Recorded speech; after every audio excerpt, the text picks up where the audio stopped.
महाभारत प्राचीन भारत का इतिहास है। श्री कृष्ण द्वैपायन नाम के वेदव्यास ने यह ग्रंथ का अपने मुख से वर्णन करते हुए शिव पार्वती के पुत्र गणेश जी के हाथों लिखवाया था। जीवन के रहस्यों से भरे इस ग्रंथ को पंचम वेद भी कहते हैं। महाभारत ग्रंथ भारत की राष्ट्रीय गाथा है। यह ग्रंथ के आदर्श पात्र सदा ही हमारे देश के जनजीवन को प्रभावित करता रहा है। वेदव्यास ने महाभारत ग्रंथ 3 चरणों में लिखा था। इसके पहले चरण में 8,800 श्लोक, दूसरे चरण में 24,000 और तीसरे चरण में 1,00,000 श्लोक लिखे गए हैं।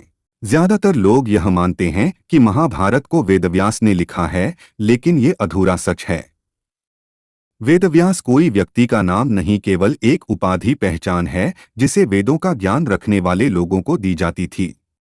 महाभारत के वेदव्यास से पहले 27 वेदव्यास हो चुके थे, जबकि वे खुद 28वें वेदव्यास है। उनका नाम कृष्ण द्वैपायन था।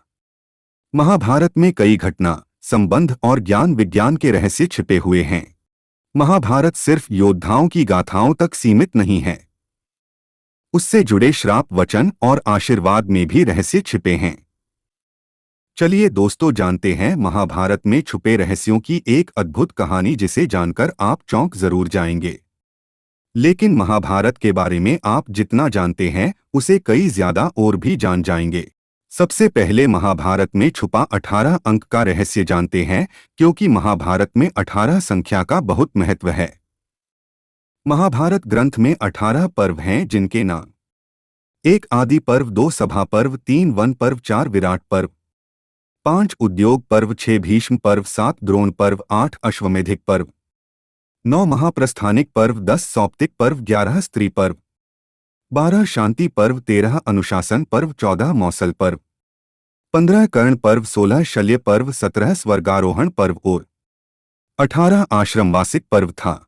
श्री कृष्ण ने 18 दिन तक अर्जुन को गीता ज्ञान दिया था। गीता के अध्याय भी 18 है, जिनके नाम 1 अर्जुन विषाद योग, 2 सांख्य योग, 3 कर्मयोग, 4 ज्ञान कर्म संन्यास योग, 5 कर्म संन्यास योग, 6 आत्मसंयम योग, 7 ज्ञान विज्ञान योग, 8 अक्षर ब्रह्म योग, 9 राजविद्या राजगुह्य योग, 10 विभूति योग, 11 विश्वरूप दर्शन योग, 12 भक्ति योग, 13 क्षेत्रज्ञ विभाग योग, 14 गुणत्रय विभाग योग, 15 पुरुषोत्तम योग, 16 दैवासुर संपद विभाग योग, 17 श्रद्धात्रय विभाग योग और 18 मोक्ष संन्यास योग था।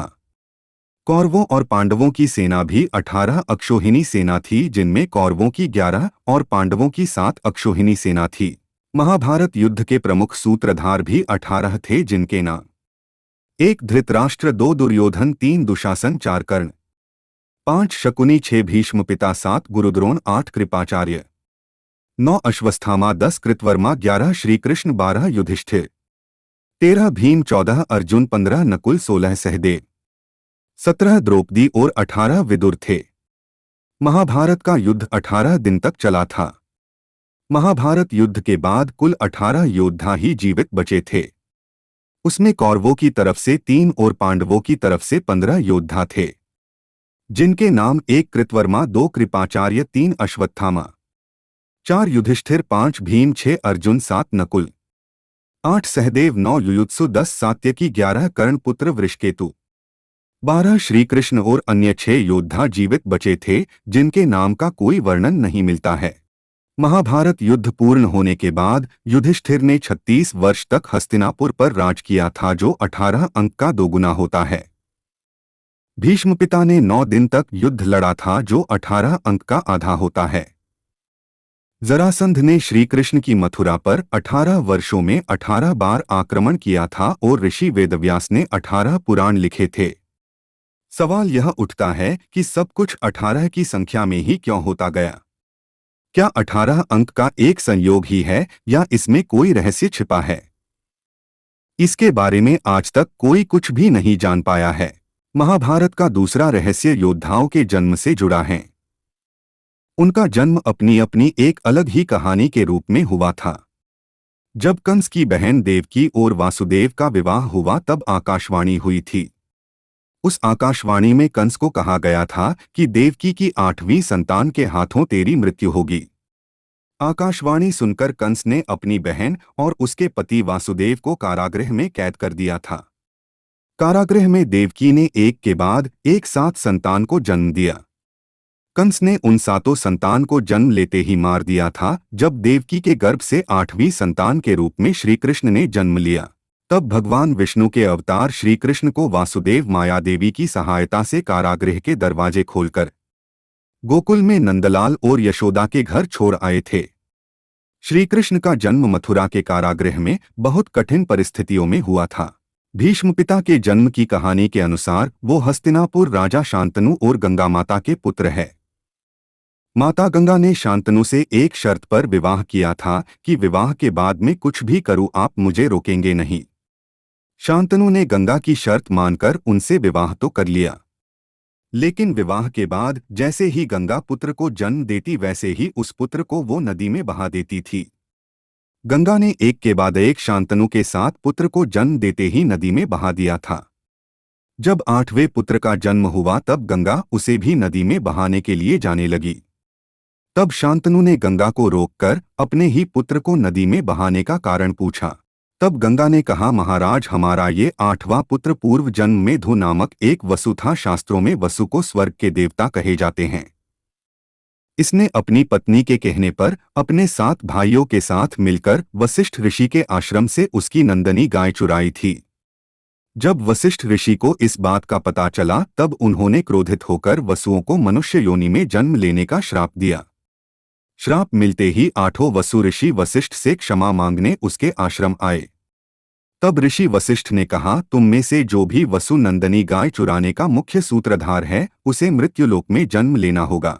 उसे ब्रह्मचर्य का पालन करके पारिवारिक समस्याओं का सामना करते हुए लंबी आयु बितानी होगी और बाकी सभी वसु को मृत्युलोक में जन्म लेते ही मुक्ति मिल जाएगी। गंगा ने कहा, महाराज, मैंने मृत्युलोक में आकर आपसे विवाह वसुओं को श्राप से मुक्त करवाने के लिए किया था। आपने मुझसे विवाह के समय दिया हुआ वचन तोड़ दिया है, इसलिए मैं मेरे इस पुत्र देवव्रत को अपने साथ लेकर जा रही हूँ। जब ये युवा और सारी आध्यात्मिक और शस्त्र विद्या में निपुण हो जाएगा तब मैं इसे आपको लौटा दूंगी। ऋषि वशिष्ठ के श्राप के कारण धु वसु को मृत्युलोक में देवव्रत के रूप में जन्म लेना पड़ा था। देवव्रत गंगापुत्र और भीष्म के नाम से भी जाना जाता है। चलिए दोस्तों, अब जानते हैं देवव्रत का नाम भीष्म कैसे पड़ा। देवव्रत के पिता शांतनु को एक मछुआरे की पुत्री सत्यवती से प्रेम हो गया था। वो उसे विवाह करना चाहते थे, लेकिन सत्यवती के पिता ने विवाह के लिए एक शर्त रखी।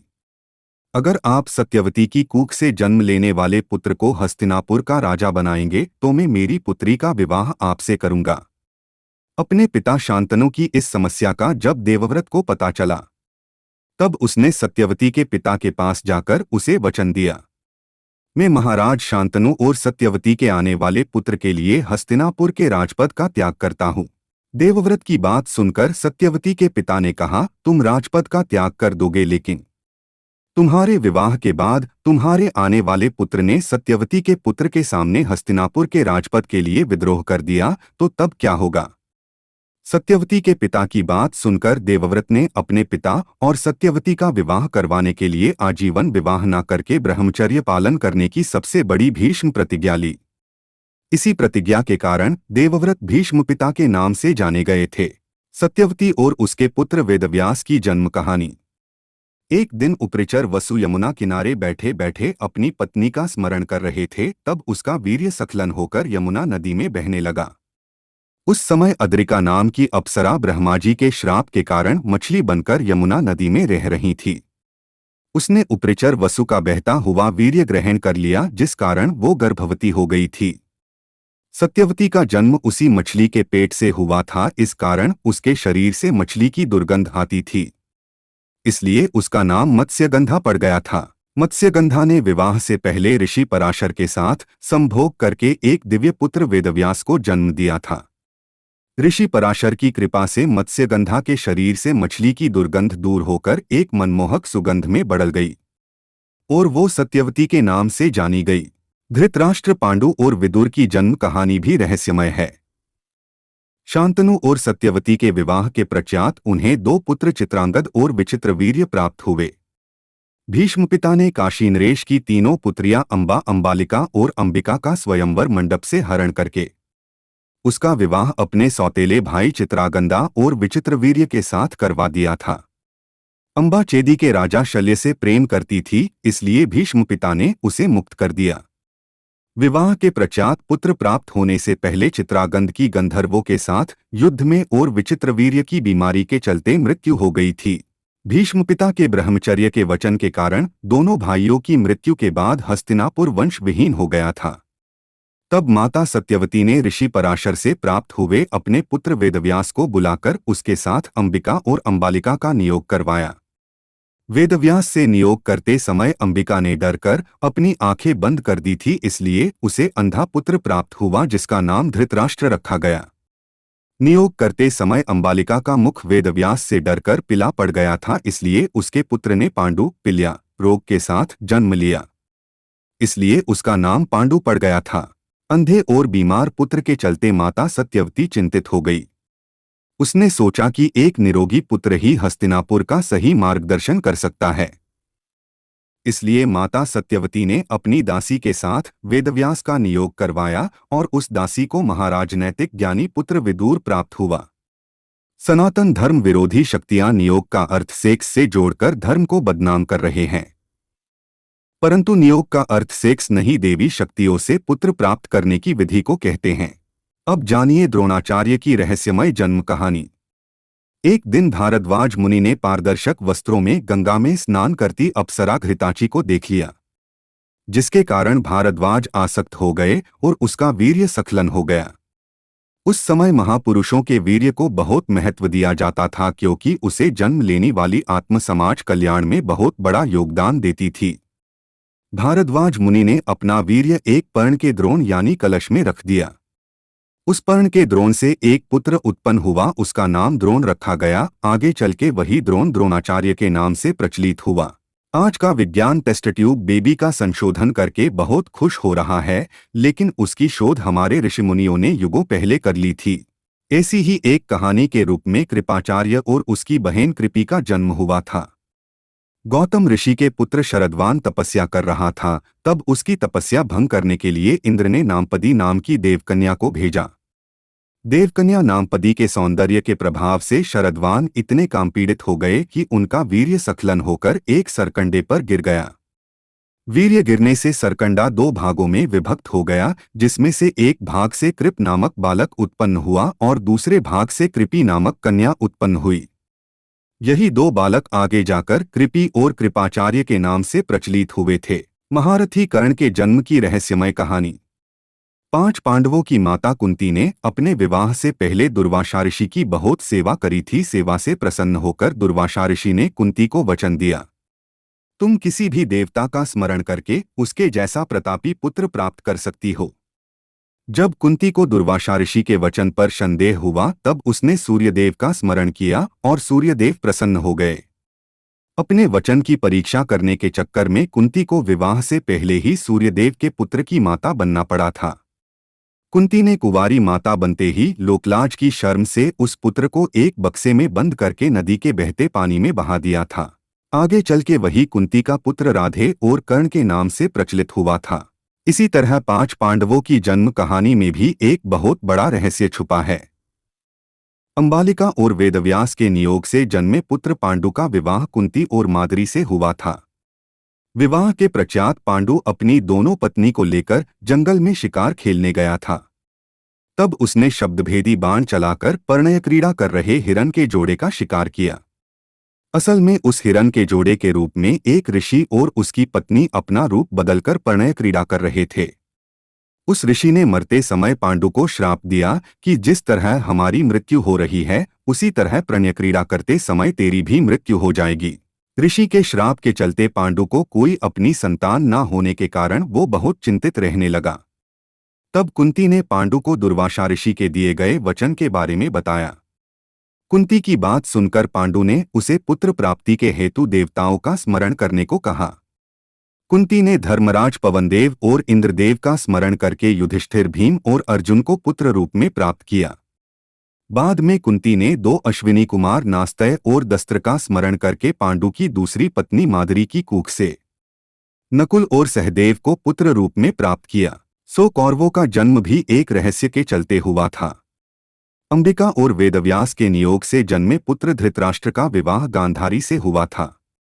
गांधारी एक बहुत बड़ी शिव भक्त थी। उसने शंकर भगवान को प्रसन्न करके उससे महाप्रतापी सो पुत्र प्राप्त करने का वचन प्राप्त कर लिया था। गर्भधारण करने के 2 वर्ष बाद भी जब गांधारी की कूख से किसी संतान ने जन्म नहीं लिया, तब गांधारी ने शंकर भगवान के वचन को मिथ्या समझकर अपनी कूख पर अपने ही हाथों से जोर जोर से प्रहार करने लगी। ऐसा करने से गांधारी का गर्भ गिर पड़ा और उसके टुकड़े हो गए। जब वेदव्यास को इस घटना का पता चला तो वो तुरंत गांधारी के पास आकर बोले, पुत्री, तूने शिवजी के वचन को मिथ्या समझकर बहुत बड़ी भूल कर दी है। अब तुम्हें 100 पुत्र प्राप्त तो होंगे पर वो महाप्रतापी नहीं होंगे। वेदव्यास ने तुरंत ही गांधारी के हाथों 100 कुंड तैयार करवाकर उसमें घी भरवा दिया।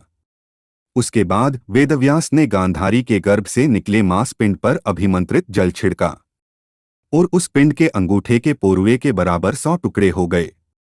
वेदव्यास ने उन टुकड़ों को गांधारी के हाथों बनवाए हुए 100 कुंडों में रखवा दिया और उन कुंडों को 2 वर्ष पश्चात खोलने का आदेश देकर अपने आश्रम चले गए।